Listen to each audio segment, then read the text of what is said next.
Hello, hello, I'm Harlow, and welcome back to my channel and to the fourth episode of Cosmetics and Classics, and to our very first Halloween episode.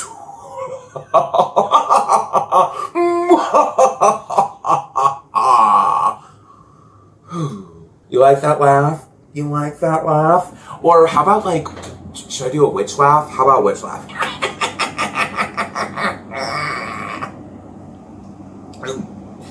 That was a little harsh on my throat. Whew. Comment below, which laugh of mine do you prefer? The monster doctor laugh or the witch laugh? Let me know. Let's poll this. I am so happy to be here with you guys.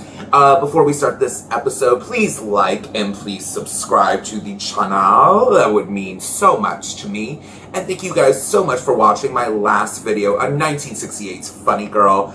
I had so much fun making that video, and it was so different for me because the makeup, I don't typically do that severe of an eye, and I thought it was going to be a Hainberg Sally, as my cousin Alexis and I coined in college, as for something that is heinous, but more so heinous than heinous. Can you imagine something more heinous than heinous? But we digress. And I didn't think it turned out that bad. I need to work on my eye makeup more so, like when I do big eye makeup like that. I know I do, but I'm okay with it. I'm okay with it. I thought it turned out pretty good. Yeah. And if you are interested in watching Funny Girl, you can watch Funny Girl just stream on Amazon, and I think you can also rent it on iTunes as well as, there's always one more and I always forget it. That is like the main like, you know, that you can rent and stream from. I think you can rent it here on YouTube. Yeah, sure. Why not? Let's do that. So, I am so excited to be doing this episode. Like I said, this is our Halloween episode, our very first Halloween episode on the channel, and of course, I had to do 1976's Carrie. So, I chose Carrie because of any Spooktober film, I always have to start with Carrie. For holidays, I always have like films that I start with, or the holiday season with, or I watch on that specific holiday. Like, for example, Christmas Eve or Christmas Day, I'm always watching Meet Me in St. Louis. Because for me, nothing says the holidays like watching Judy Garland interact with a functional family. Oh, Judy. Ooh, sorry, I had a moment there. I thought about Judy. Don't you just, sometimes when you think of Judy, don't you just go, Judy, babe, bubby. Aww.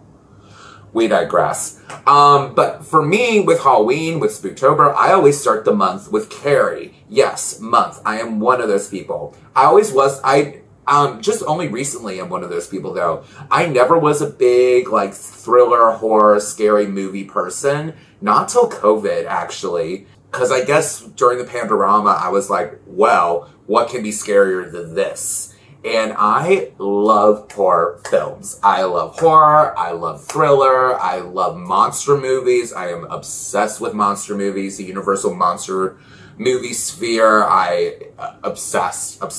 Also, as I think you guys can probably tell by now, I am such a camp person. And there's always a campiness to horror on some level. Yeah, that makes me, I think, really love it more. And honestly, there's only one horror film that's ever truly given me nightmares, and that is the original Candyman. Other than that, I vibe really well with horror. And Carrie is my favorite, so that's why I wanted to do it. And if you don't know what Carrie is, I'll tell you right now in this brief synopsis. So Carrie is based on the 1974 novel by Stephen King, and tells the story of a high school girl named Carrie White, who develops telekinetic powers after starting her period, and things go, a little chaotic, shall we say? Whew, especially on the prom night. But whose prom wasn't a little chaotic? Well, I hope not like this. I hope, Jesus, not like this.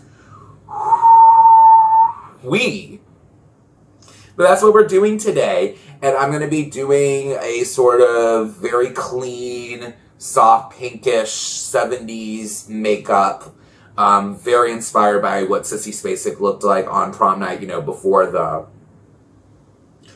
let the rain fall down and break my dreams, let it wash away my sanity. I clearly don't have sanity, cause how did I just break into Hilary Duff? We digress. I need coffee. That's what we're going to be doing today. And yeah, let's get started. So Carrie was released through United Artists in 1976, and as I said before, was based on the 1974 novel by Stephen King. Now, King based the novel on or at least the character of Carrie, on two girls he knew from high school, which, like, I hope they're okay, because to just be able to base it on one person, that's scary. Disturbing, dare I say, especially because of the topics of the movie. Oh, I meant to put in a trigger warning. So with Carrie, we are going to be talking about such subject as domestic child DV. Can't say the full thing here on YouTube, but I think you understand what DV stands for, so let's just put child in front of it, and you'll get what I mean. And bullying, high school, and religion. Yes, high school and religion can be triggers for some, so I'm putting them in as trigger warnings. If these topics are trigger you, come back and see me another time. I don't want to trigger you. I'm not that girl. I'm not that girl. Not that girl. But we digress. Now, this was Stephen King's fourth novel that he had written, but I believe it was the first one to either be published or to gain nationwide recognition. The book, when it was published originally, didn't do so well. It only sold about 30 to 35,000 copies. But once it went into paperback, that's when Carrie really took flight. And it sold over 1 million copies and was a New York Times bestseller. And then once the film came out, Carrie, the book, sold way more than Even did. And now is considered to be one of Stephen King's top classic books that he's ever written. Now, doing my research, there was a quote that Stephen King said about Carrie that I thought was really interesting, and I have a little bit of an argument to this quote. Here, I'm going to tell you what it is. So Mr. King said, and I quote, "Women find their own channels of power, and what men fear about women's power and women's sexuality." Now, he said this as what kind of the book is really about. You know, how men are horrified and get fearful of women once they not only are powerful, but when they gain sexual power. And I agree with that completely. Do not get me wrong. However, I don't think that's actually what the book is. Now, let me rephrase that. The movie is about. I haven't read the book. Comment below if you have read the book and I am actually wrong.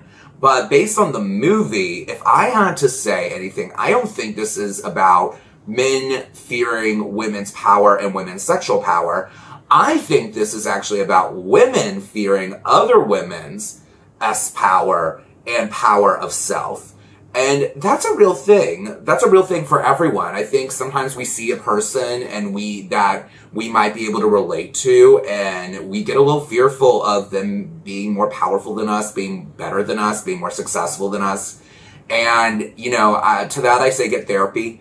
And love yourself first.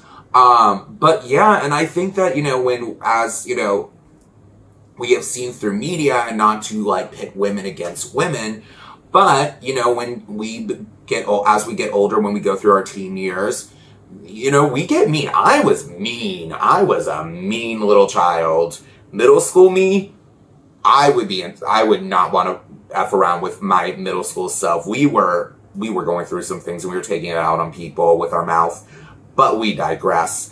And yeah, I think that this, especially with mothers, you know what I mean? I think mothers really fear children obviously growing older, what the world has out for them, which is typical that, you know, parents fear, as they should. But there are parents who are too fearful of their children growing up, and especially with girls and young women, and when women become their own sexual beings.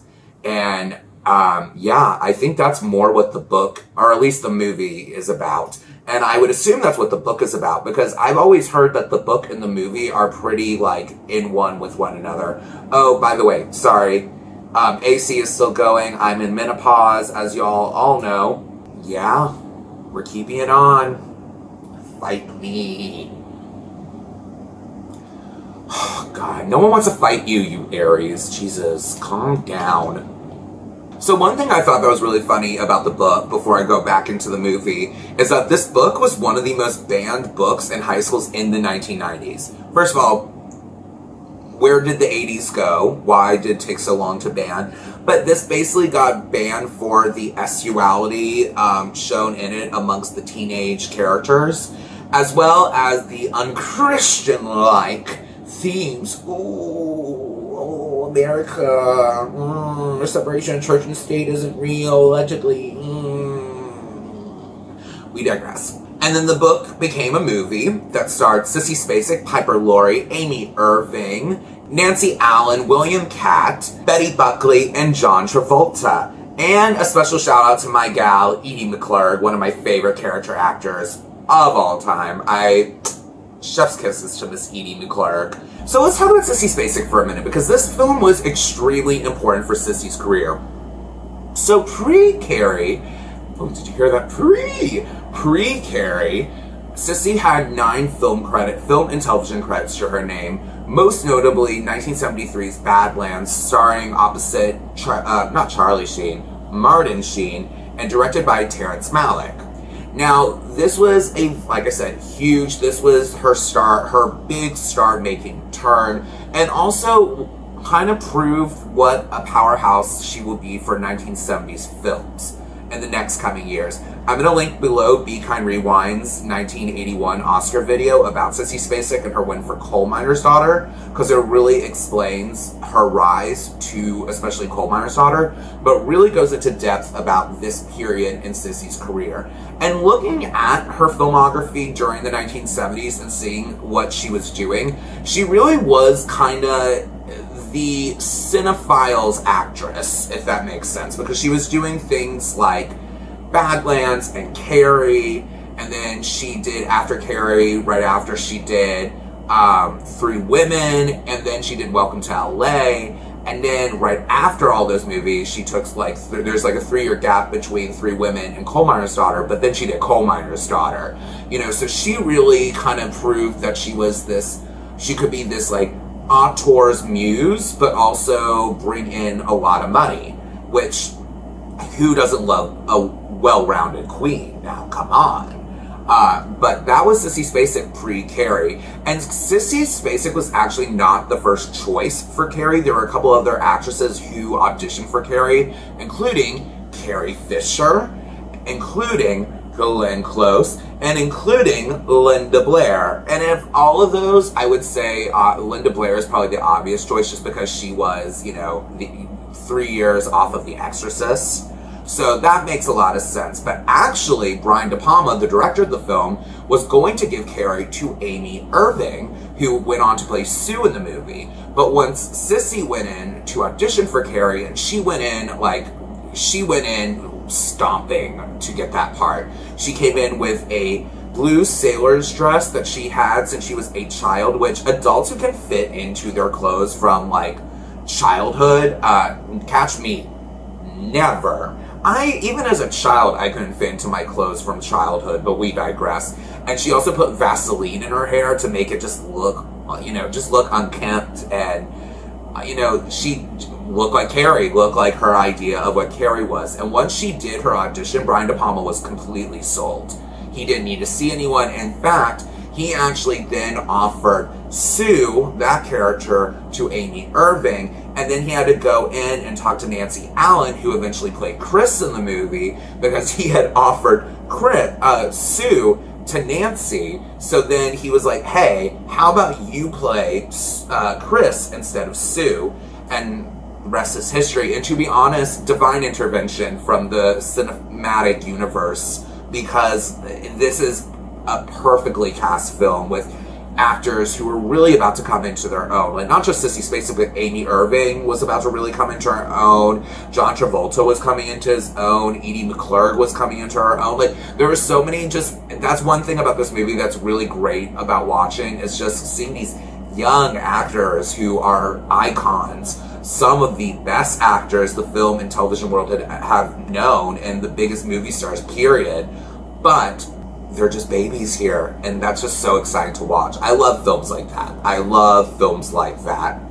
And there's a couple other people I want to talk about in here. For example, I want to talk about Piper Laurie, who played Carrie's mom in the movie, Mrs. White. This was a very interesting time for Piper Laurie because she had not actually made a film since 1961's The Hustler, starring Paul Newman, and for which she was nominated for a Best Actress Oscar.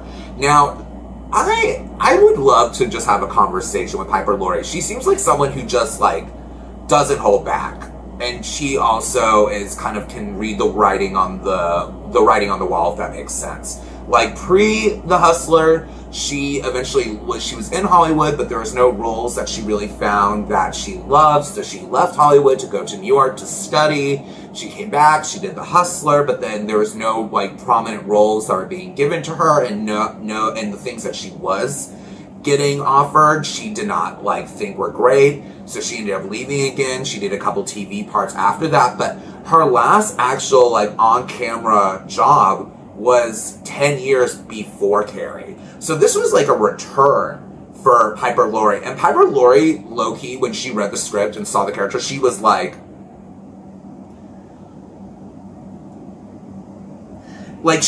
how am I supposed to play this earnestly? Because this character, Mrs. White, is absolutely bat-ass. Like, which she is. She is deranged and awful. But there is something truly operatic about the character that only, I think, a very specific actress can capture without making it too campy. Like, there's obviously gotta be a level of camp to something that is so over the top like that. Especially when the character is kind of really rooted as this, like, religious, evil monster.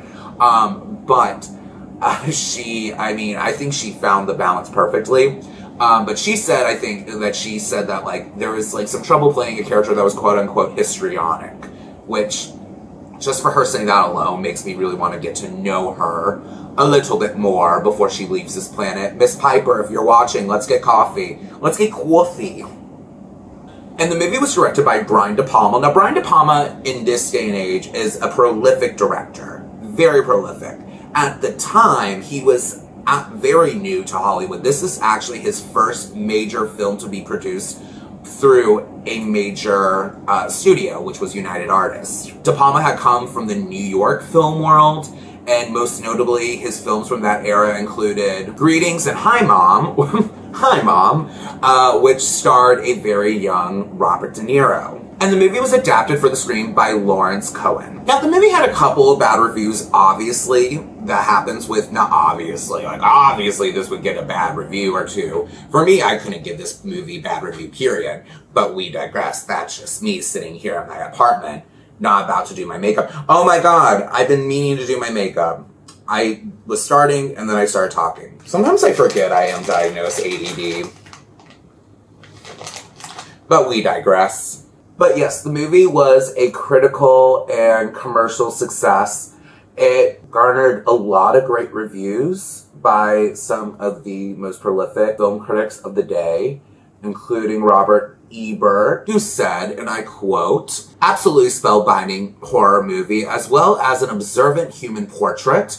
And Pauline Kael said this was the best scary movie since Jaws, a teasing, terrifying, and lyrical shocker. And Susan Schenker said, "Angry at the way Carrie manipulated me to the point where my heart was thudding and embarrassed because the film really works."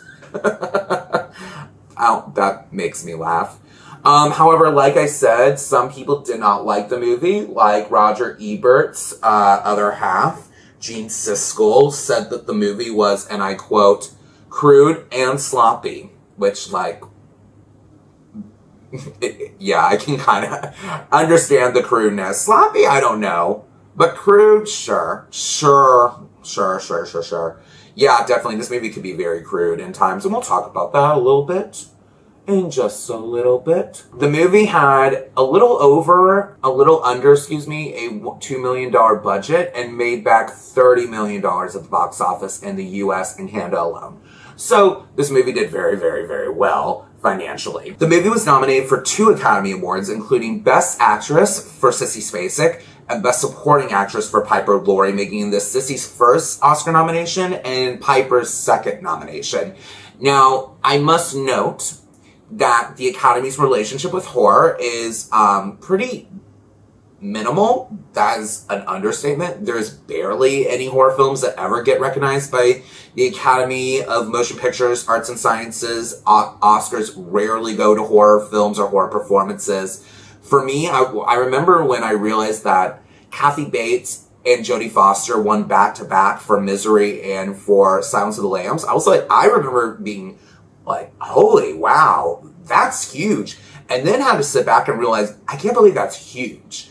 That horror winning back-to-back in one category is, especially when it comes to actresses, shocked me that much. And then I remembered, oh yeah, the Academy like barely recognizes horror, you know, and that's sad because like there's so many incredible horror films, horror performances. I just did so much there anyway. Well, even it out.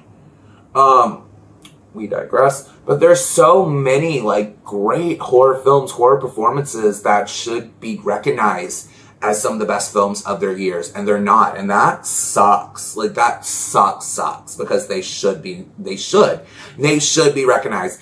Academy, start nominating horror films. Okay, thanks, love you, bye. Get Out should have won Best Picture. We digress. And I will say, you know, as someone who likes to give their opinion a lot, shock, we're here. I don't know if I would have actually given this to Sissy Spacek. She lost to, I believe, to Louise Fletcher for One Flew Over the Cuckoo's Nest, and like, that's a hard performance to beat.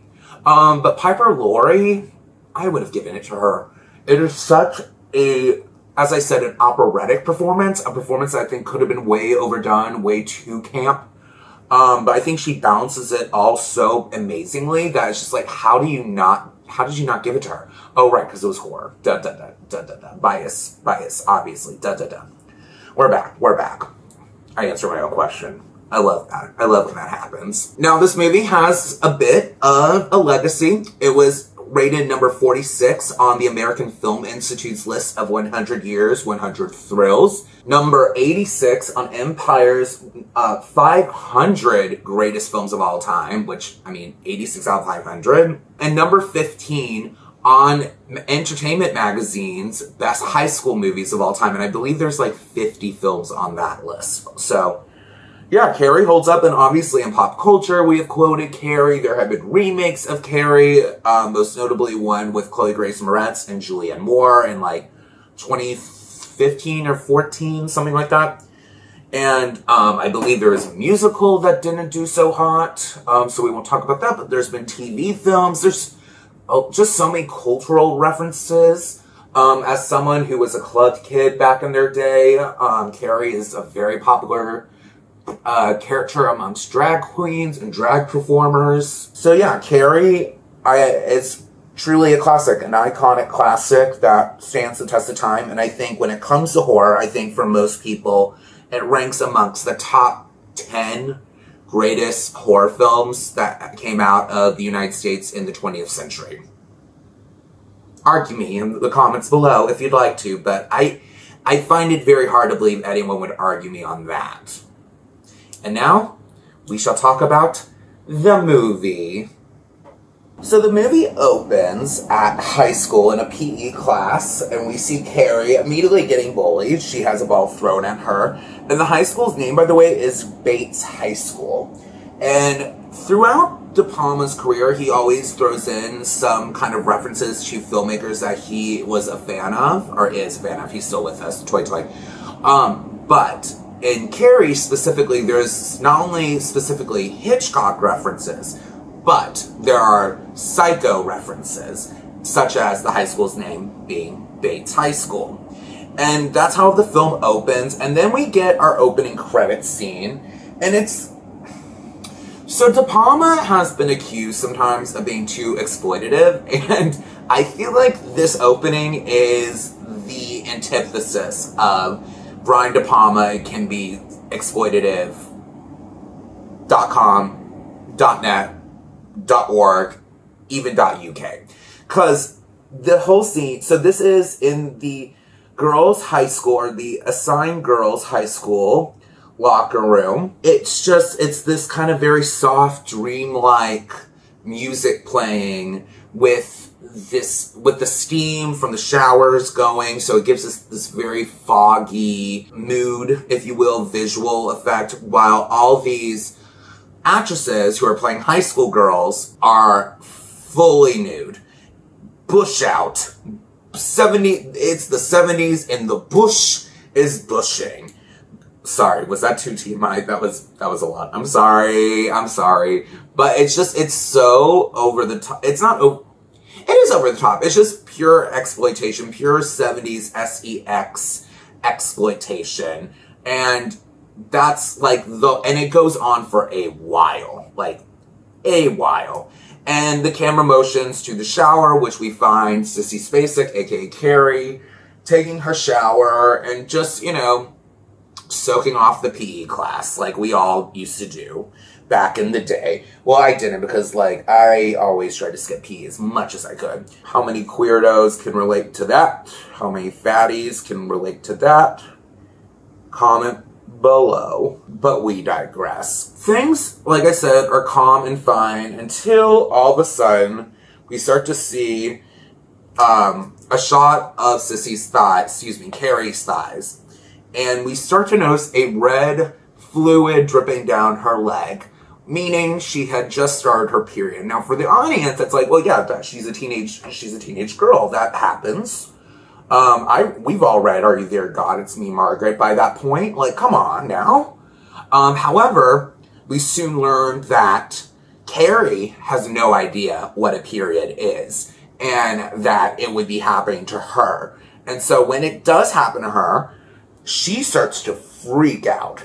She starts to lose it because she thinks she's dying. She literally is like, someone please help me. I'm dying. I'm losing blood right now. And it's coming out of my private area. Like, can someone help me? And all these high school girls end up not helping her. In fact, they traumatize Carrie by throwing tampons at her in the shower.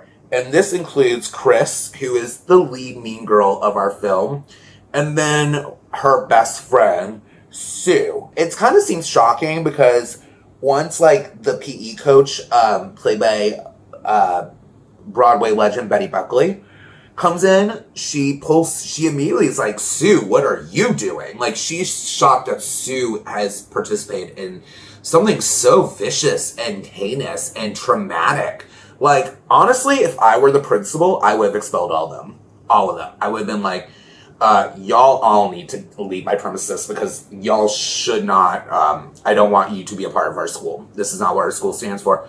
That doesn't happen, obviously, because the principal in this movie is Hainberg Sally. The worst, the meanest, the rudest. Like, everything that you don't want your principal to be, especially if you're a kid who gets bullied. That's what this dude is. And we'll see that in a little bit. The scene stops once the teacher intervenes.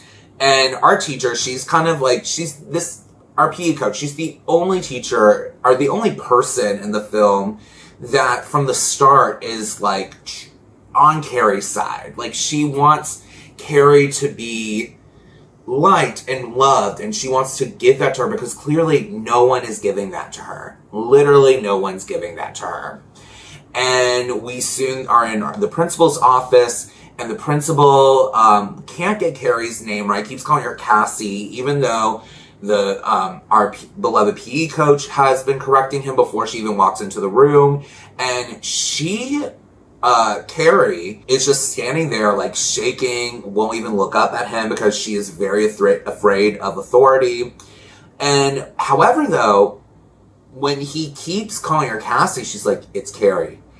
It's Carrie. And then she yells, it's Carrie! And she runs out of the room, but when she runs out of the room, the ashtray starts shaking beforehand. And then it fully flips off the table. And the PE coach and the principal are like, the fuck? And Carrie just runs out the room. And they excused her for the day. PE teacher has excused her from PE for the whole week to basically unwind from the trauma. And she leaves. And she's going home. Before we see her go home, though, we see her mother, Mrs. White. Now, Mrs. White is, to put it light, religious. That is the lightest way to say it. She is a fanatic. You know, okay, I'm going to say something controversial.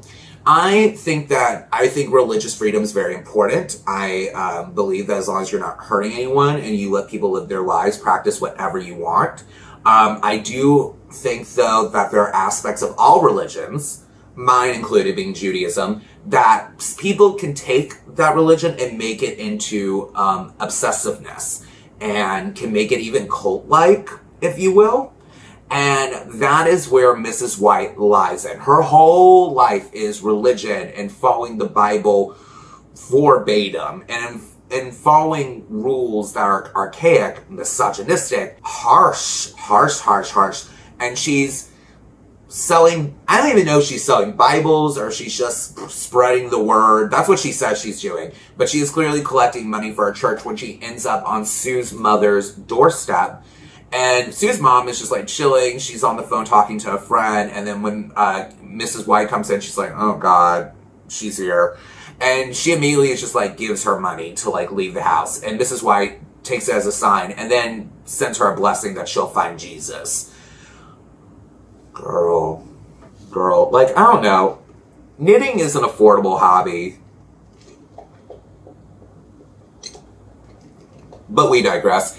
And we see Carrie walk home, and there's a kid on his bike that is riding past her, and then decides to come back to Carrie and start being, like, mean to her.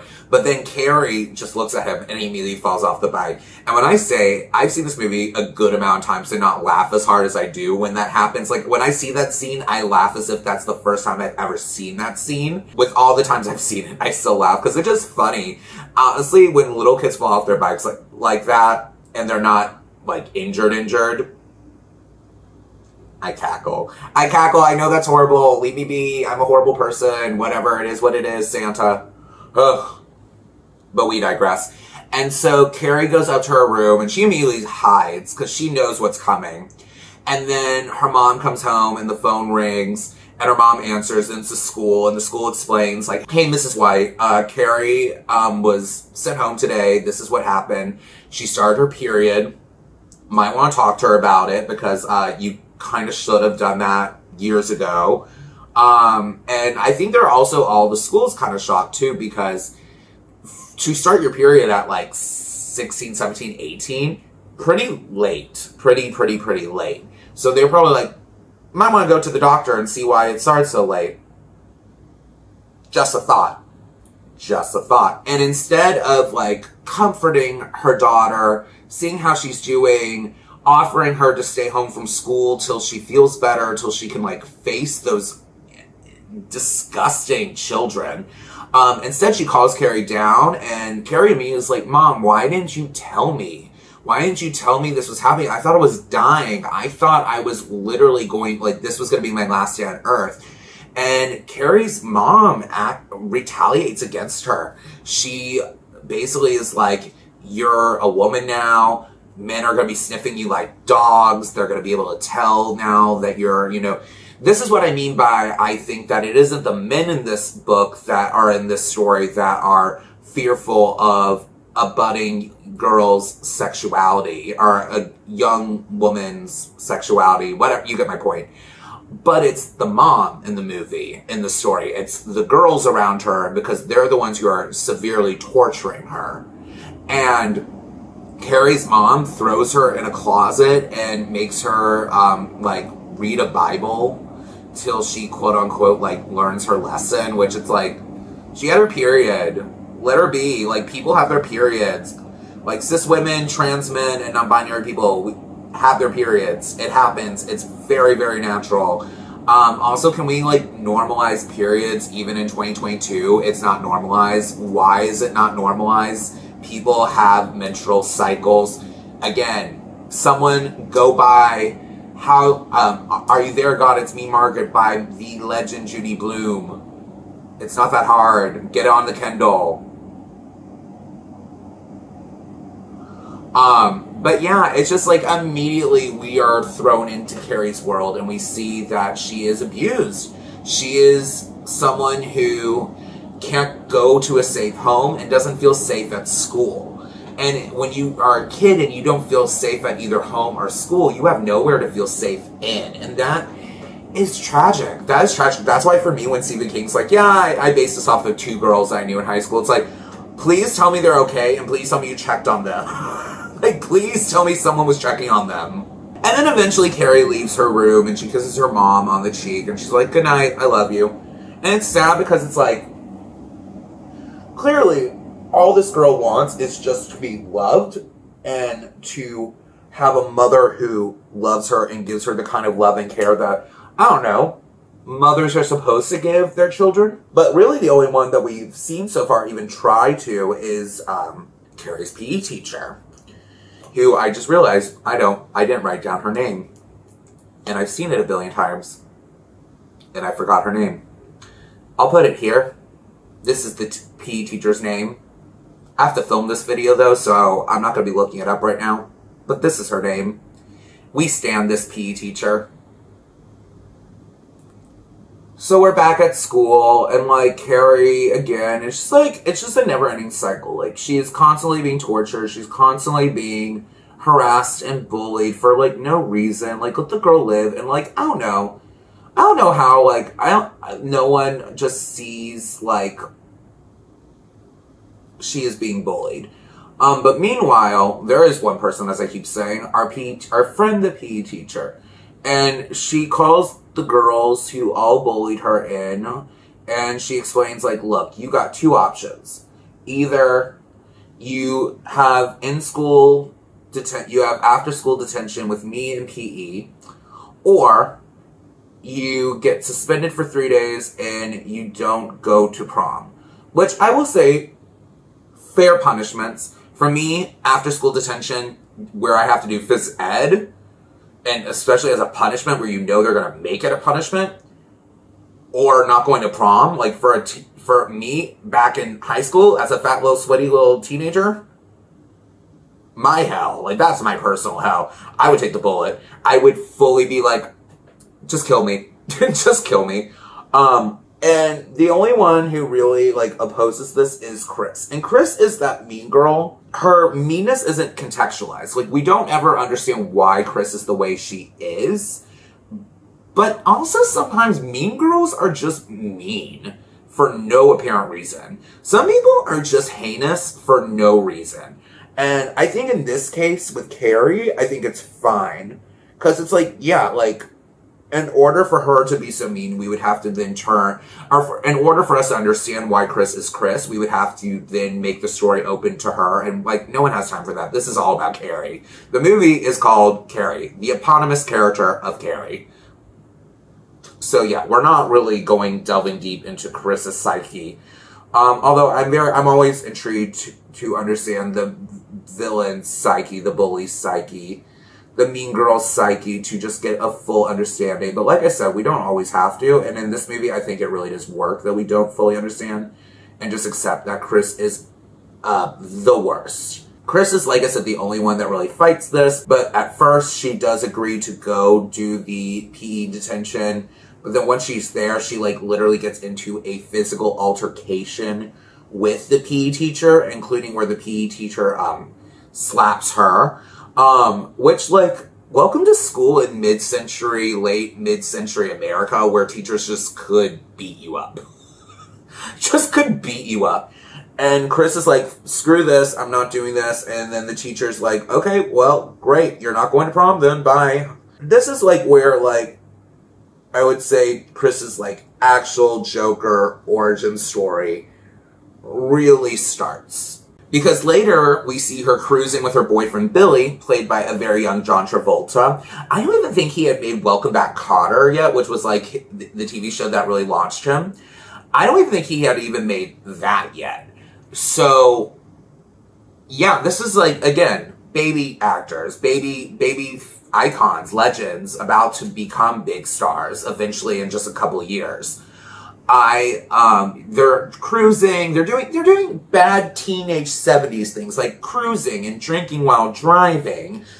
No, don't do that. Please don't do that. In this day and age, especially, get an Uber. We digress. And then they go to a party. And also we see very early on that Chris and Billy's relationship is the epitome of teenage toxicity, of just toxic relationships, period. They're physical with one another. They're very manipulative of one another. And pretty soon, after we see a back and forth play of verbally abusing and then physically abusing one another, we then see Chris perform an adult act on Billy in the car, if you get my drift. And pretty soon we hear her say, "Billy, I hate Carrie White." And Billy's like, "Who's that?" And that's where that scene ends. He's like, "Oh, wait, who's that?" That's why I call it Chris's Joker origin story, because we see the seed get planted there of what eventually will happen and what she plans to do to Carrie at prom. So we're now back at school. And Sue is feeling awful. Like, Sue has come back down to earth. Whatever oats she was feeling during when she was throwing tampons at Carrie in the gym locker room, done. And she realizes what she'd done. She's the only one who realizes what she has done and how bad it was. And she wants to make it up to Carrie. So she basically offers her boyfriend, who is a popular football star by the name of Tommy Ross, to take her to prom. And Tommy at first is like, "I'm not doing that. I want to go with you. Why would I go to prom without my girlfriend?" Which, fair. That's a fair question. Like, I don't know. Tommy's like, "Can't we just buy her like a Barnes & Noble gift card? A movie gift card? Anything? Anything but taking her to prom." But eventually he gets on board, and Tommy and Carrie's only interaction really that we see in the movie pre him asking her to prom is them in class together. And he is like reading, the teacher is reading something that Tommy wrote in class, and the teacher just wants negative opinions, basically. Like, they're like, "Does anyone have anything, like, any constructive criticism?" Which, like, if you don't have it, you don't have it. Why does it always have to be just constructive criticism? Why can't we just like something? For example, Carrie just blurts out, "I think this was beautiful." And everyone laughs at her, including the teacher.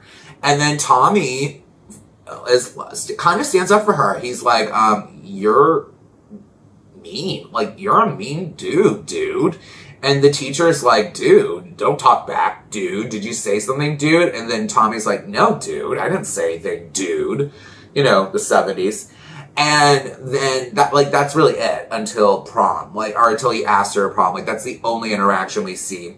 And when our beloved PE teacher finds out that Tommy is going to ask Carrie to prom, she sits Sue and Tommy down and is like, "You don't do this to her.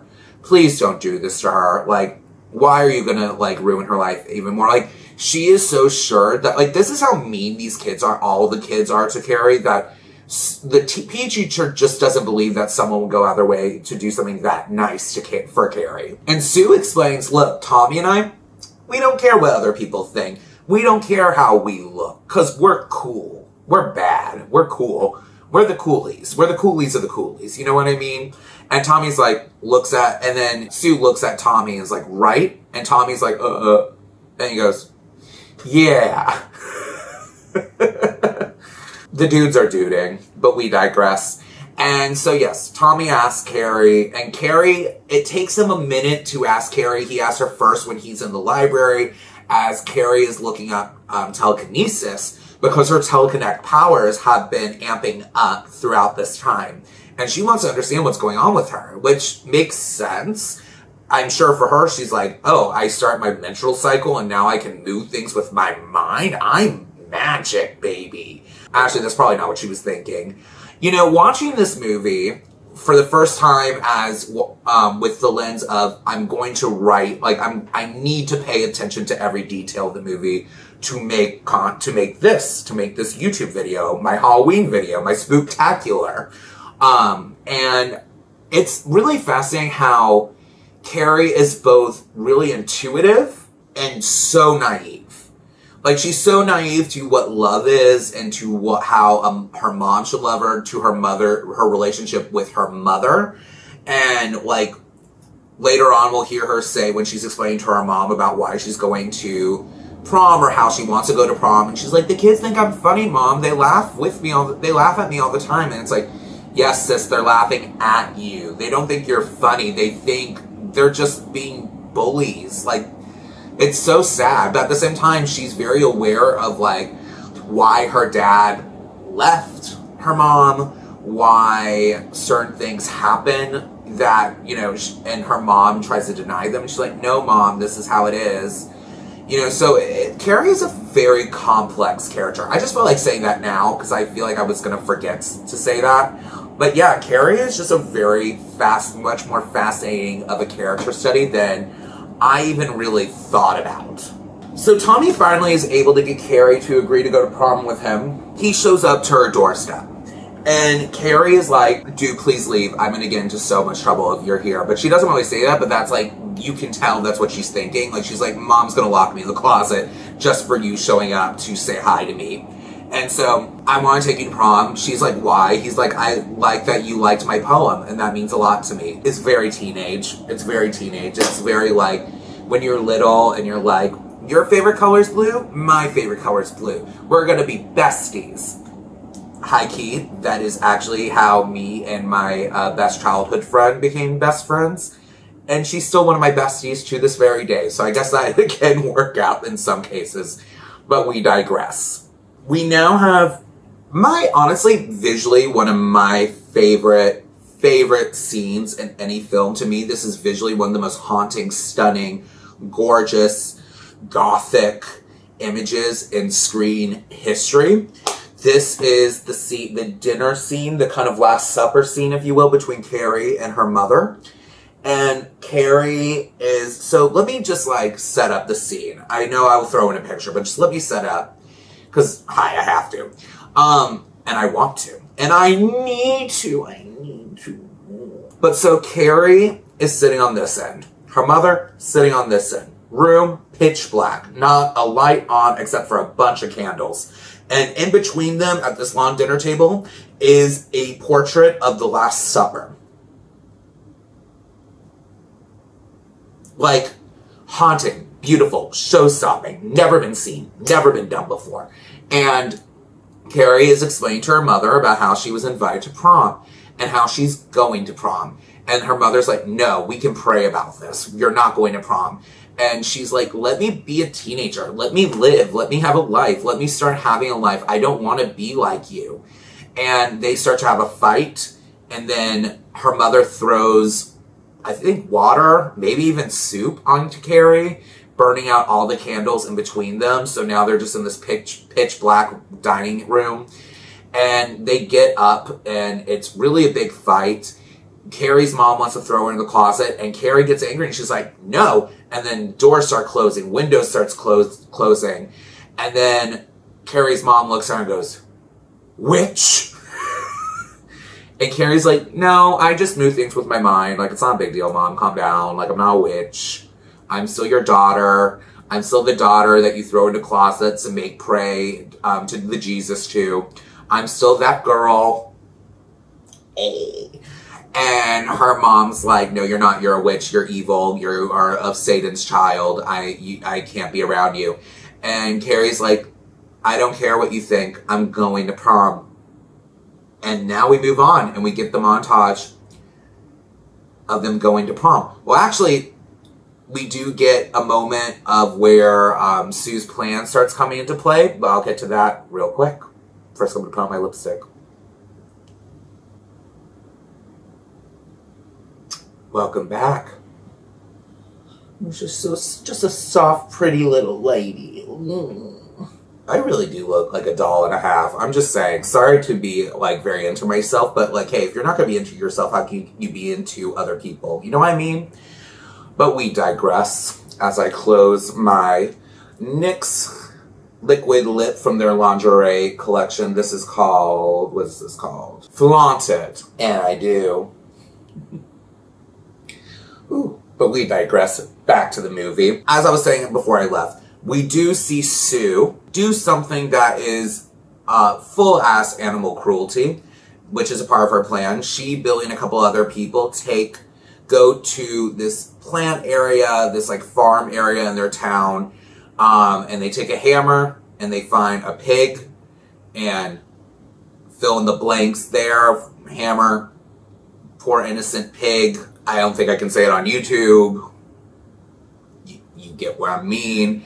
But then we get the nice, sweet little innocent montage of everyone getting ready to go to prom. Carrie's making her dress. Her mother's praying for her and the whole night. Tommy and his friends are going to get their tux with the ruffles. The 70s ruffles. I love 70s tuxes with the blue ruffles and the corduroy. It's so tacky and fabulous and sexy. There's something sexy, and that just be my camp sensibilities. But if I ever get married, I want my groom to wear a brown corduroy suit with a blue ruffled shirt. And that's how I know he'll really love me. That's how I know he'll really love me. That's right. That's right. And so we move on, and it is prom night, and Carrie is getting ready, and her mom the whole night. This is the thing. Her mom is both like, this is the one time where we see some like normal worries for the mother, but the problem is it's Carrie's mom, so she can never be normal about what she's worried about. For example, like she's worried that the kids are going to be mean to her, that Tommy's not going to show up. You know, things that you keep as a parent, like, in your head until it happens, and then you don't even say, like, I thought this was going to happen. You just comfort your child. Carrie's mom's like, they're all going to laugh at you. They're all going to laugh at you. Tommy's not showing up. He's not showing up. Come on, stay home. We can pray. We can pray about this. You're not a lost soul yet. And then she looks at what Carrie's wearing, which is why I'm wearing this, because Carrie has this really soft, elegant, pink sort of satin slip dress that she's wearing. It's just so, I mean, it's iconic. It's one of the most iconic costumes in American horror, period. And she looks at her chest area, Mrs. White, and she's like, I see your dirty pillows.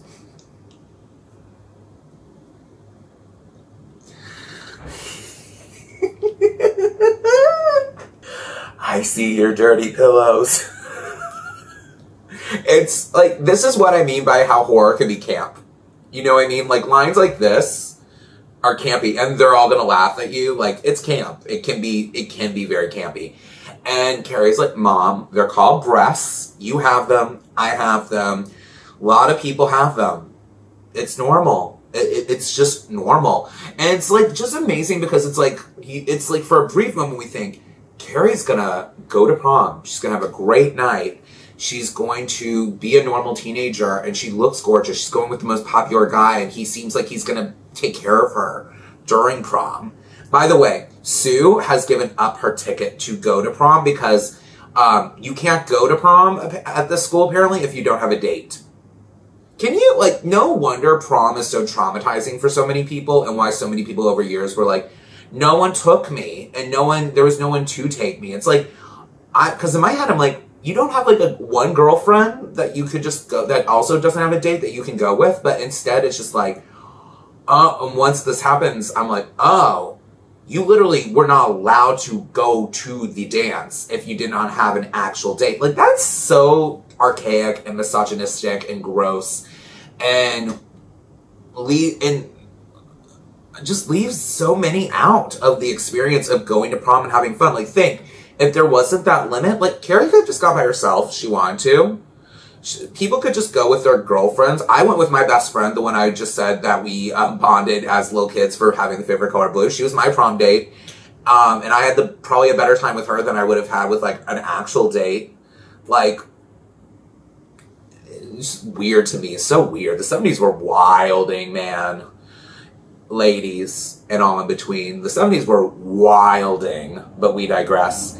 And Tommy does come to pick Carrie up, and Carrie's mom starts freaking out even more, and then Carrie pushes her with her mind onto the bed, and then she pushes her again, and she's like, stay here, and do not move till I leave. And that's kind of when we start to see Carrie's mom, like, really lose it. And throughout, until Carrie comes back home between now and the prom, we get little moments of we see her mom, like, losing it. Like, we just get this random scene of her cutting vegetables, but she, like, cuts it like this. And then she just starts cutting the board. Like, and she's not looking up at all. It's just, I understand why Piper Laurie was like, is this really what I'm doing? And I have to do it earnestly. Like, I can understand that with just moments like that. But so Tommy and Carrie arrive to prom, and Carrie is so nervous, and she just wants to, like, you can tell she just wants to have the best night of her life. The first good night of her life, honestly, if we're being real. And Tommy is just reassuring her that, like, everything's gonna be good and okay, and she's, like, because she's just so scared to go in. And she walks in. It's like a night of 1,000 stars, I think is the prom theme. And she walks in with Tommy and everyone's like, oh my God, Carrie, you look so pretty. You made your dress, that's insane. Like, everyone's just being nice to her. And I think it is that protective shield of having Tommy there. Like, I know when I was a junior in high school and I had a friend who was a senior in high school, everyone was a little intimidated by her. And so when she would sneak me into the senior lounge with her when I wasn't supposed to be there, no one said anything because you were going to fight her? Try. And I think that's kind of like what Tommy is for Carrie in this moment. Like, it's a bit of a protective shield, you know, the most popular guy, a guy that is so liked amongst everyone because he's genuinely a nice guy. And while this is all happening, Chris and Billy have snuck in and planted exactly what they're doing, which they have taken the bucket of pig's blood, put it above their head, above the stage, in the middle of the prom. They're hiding under the stage. They're just drinking, chilling out, waiting for the moment to happen. Meanwhile, one of their goons has convinced one of the guys on the prom committee to let him be the one to count the votes. And so he basically steals all the votes and then puts in the write-in votes, which we'll see who they selected to win. I'll give you a hint. It's Carrie. They also get the help of Norma, who is honestly my least favorite character of any character in this movie. Like, here's the thing. Like, Chris is mean for no reason, but Chris is also, like, the main villain. Like, she's the main bully, so, like, we don't really care.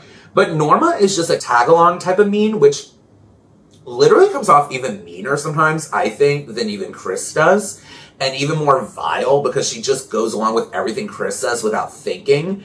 And is, meanwhile, wearing the dumbest little red cap a 70s teenager could wear. And she's just like, yeah, she's awful. I despise Norma, probably more than anyone. Because it's like, you can't even be a leader on your own. You can't even be like your own mean girl. You have to be like a mean girl who follows the mean girl so you can be mean. Again, start knitting, get a hobby. And so with all this transpiring behind the scenes, Sue also somehow sneaks in too because she just wants to see. In a way, it's kind of like Sue is patting herself on the shoulder for being like, look at me being nice. Look at me. I gave up my night for little Carrie White. I'm such a goody. You know, there's something kind of cringy about her being there. But in a way, I'm kind of glad she was there. And we'll go through it. So Carrie and Tommy are sitting at the table that they're at, hanging out, talking, getting to know each other better. He is definitely making her more comfortable, and he seems to actually be having a good time with her. Like, he's not acting like he has to have a good time with her. He legitimately is enjoying her company. And then they get the slip to vote for prom. Well, first they dance, and then he kisses her, which, Tommy, no, don't do that. For multiple reasons. One, you're with Sue. That's your girlfriend still once prom is done.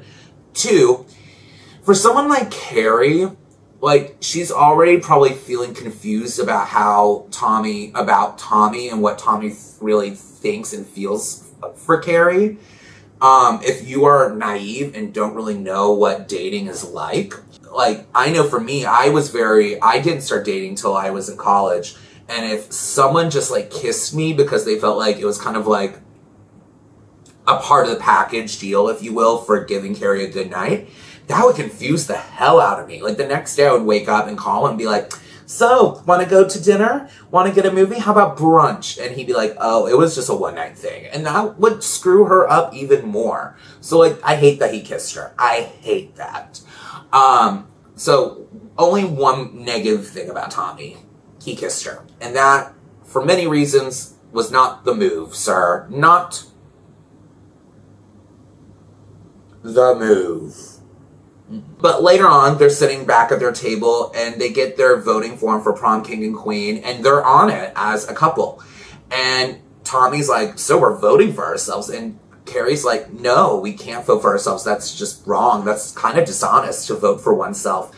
And then he's like, come on, live a little. And then he says, to the devil.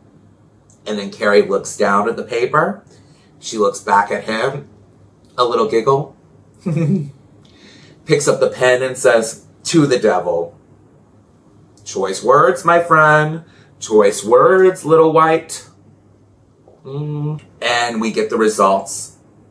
And shocker, not shocker, because the voting has been tampered with. The winner of Prom King and Queen of Bates High of 1975 is, or 1974, I think it's 1974, whenever. Mid-70s Prom King and Queen of the fictional Bates High School in this fictional town is Tommy Ross and Carrie White. And so this is a long, dragged-out montage. Like, long. Like, I think it's 10, 11, 12 minutes. It feels that way because it's just a slow motion of Carrie and Tommy walking to the podium, everyone cheering and smiling. You see our favorite PE teacher, like, so glowing with happiness to see that Carrie is getting her a moment of joy for once in her life. Everyone is cheering her on. In this moment, she's the most popular girl in school. She's prom queen. And, which, you know, I didn't have that because I went to a very small school, but, like, I know that, like, especially back in the day, like, that was a big deal. That was a big thing, and that really usually went to, like, the most popular girl in school. Whether that was, she was popular because she was the mean girl and everyone was kind of fearful of her, or she was, like, well-liked by everyone, legitimately. Like, she was legit popular. And we see them walk up to the podium, and we see them place the crown on Carrie's head. When it's correct, it's correct. And they hand her a bouquet of roses. Thank you. Me. Again, when it's correct, it's correct. And Carrie is looking out at everyone, just smiling at her. And then we see Sue from afar, hiding behind a curtain, backstage, looking on. And she's just so happy. Once again, it's a little cringy because it's kind of like a pat on the shoulder type moment for her. But also, like, she's just happy Carrie gets to have this moment. But then the very glowy, dreamy music starts to shift. And we start to get a bit of a horror moment. A horror moment through the music. Yes, the music starts becoming more ominous and starts to give us a little bit of pitter-patter, pitter-patter, pitter-patter. And Chris notices the beer bottles under the stage and sees two people under the stage. And she knows immediately it's Billy and it's Chris. And then she sees a rope, because she's kind of holding onto the rope, actually. And she's like, wait, why is this rope here? And then she looks up and she sees the bucket. And she's like, I gotta stop this. I gotta stop this now.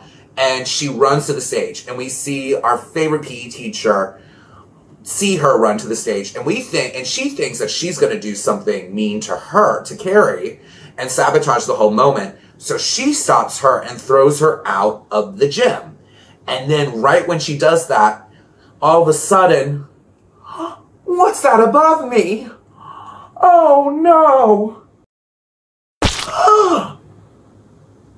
Uh-oh. You think this needs to be dry cleaned? Great. Well, saw that coming. But Carrie did it. A bucket of pig's blood drops onto Carrie right as the gym door closes on Sue. So Sue can't stop everything, which honestly for Sue, thank God, because we'll find out soon why it was good for Sue to get out of there ASAP. But pretty soon, things go haywire. And actually, I think that it's a mixture of two things. First and foremost, Carrie starts to freak out. Internally, she's like, well, externally, she's like, but internally, she's like screaming.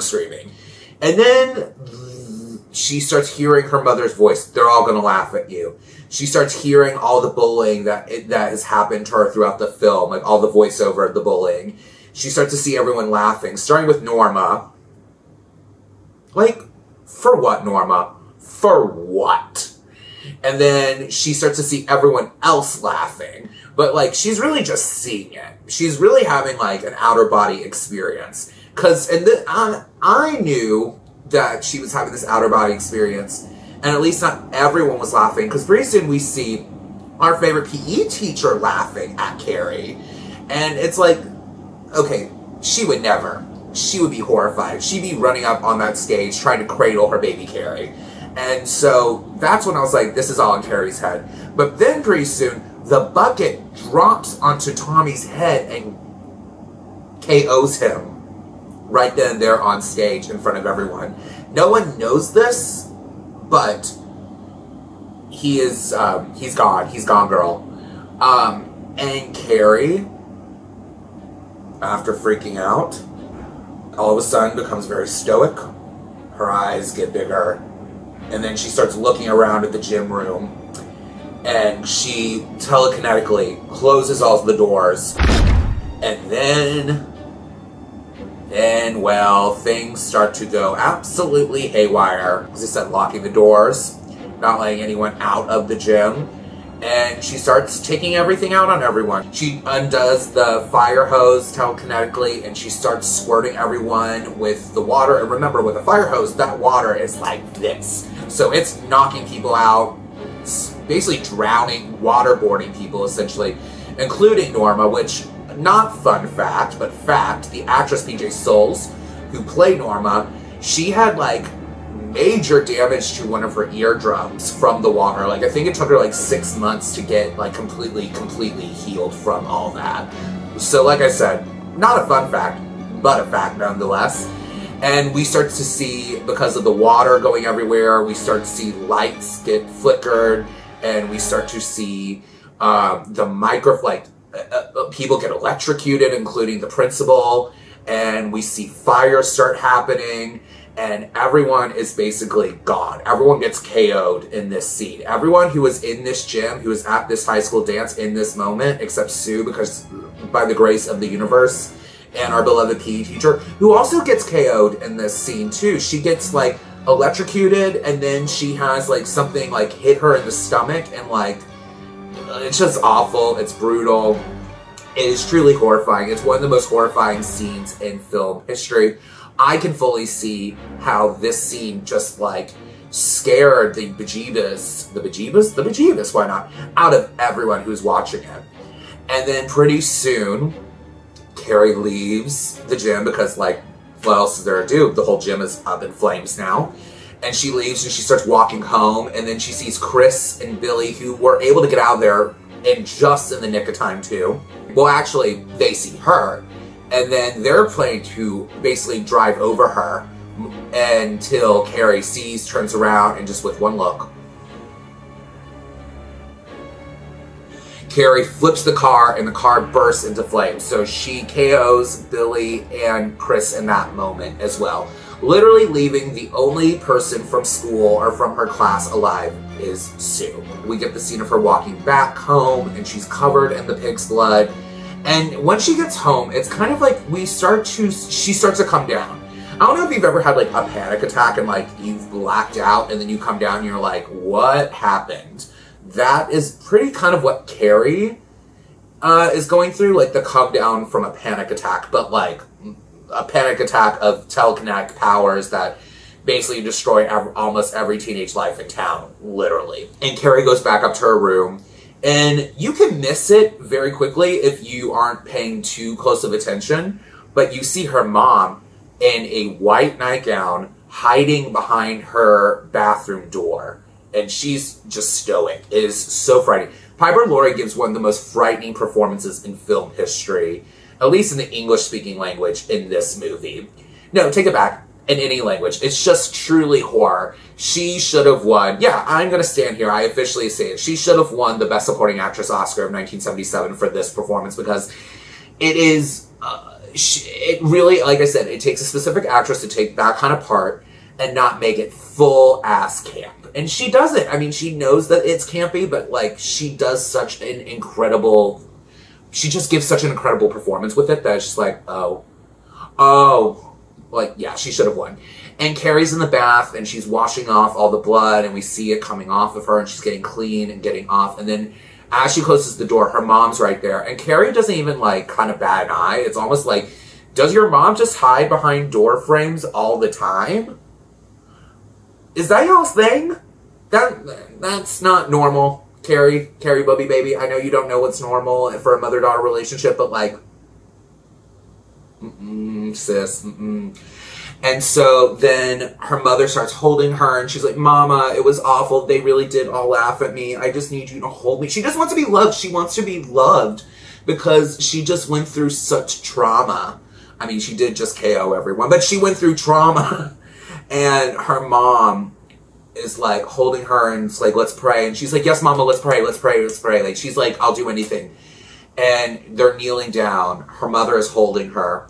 And then her mother takes out a butcher knife and in her back. And Carrie falls down the stairs, and she's like sliding down her back, and she can't get up. And her mother, Piper Laurie, just has the most disturbed smile on her face, wielding this butcher knife at her. And right before she could get her again, Carrie's telekinesis kicks in, and she, you know, keep in mind, throughout this whole film, I should have mentioned this, but there's this statue of Jesus that is kept in the closet where Carrie's locked in to pray and, you know, ask for forgiveness for, you know, having a menstrual cycle. And it's like, he's like, nailed to the cross, but has all the arrows. I don't really know. Like I said, I'm not really familiar with a lot of Christian religious iconography in this kind of way. And why there's so, why, you know, because, like, sometimes there's, like, crucifixes of Jesus where it's just, like, him there, like, just, like, you know, there, but then there's really, like, disturbing, gory-ish ones, and that's the latter is in the closet.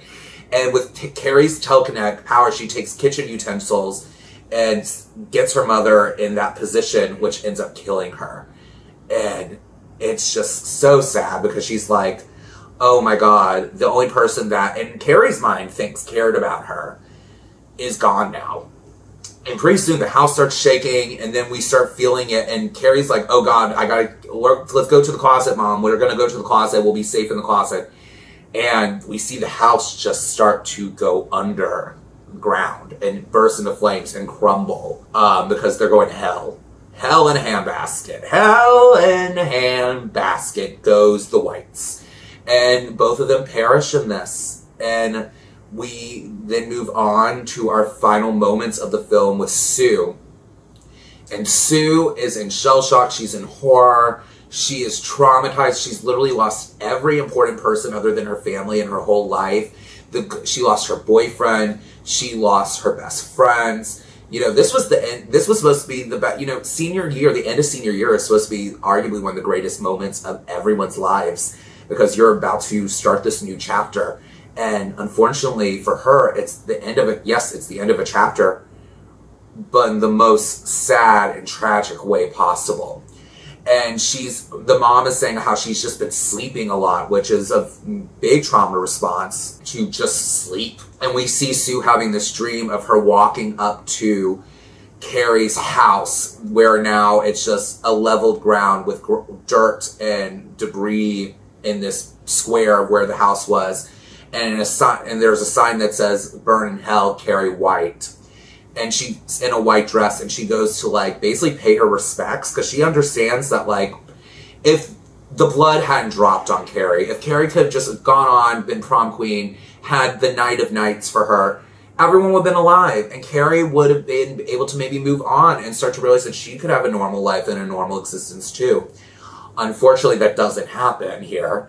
And pretty soon, Sue, when she leans over, a hand pops up and grabs her. And then she wakes up from the dream screaming and, like, bawling.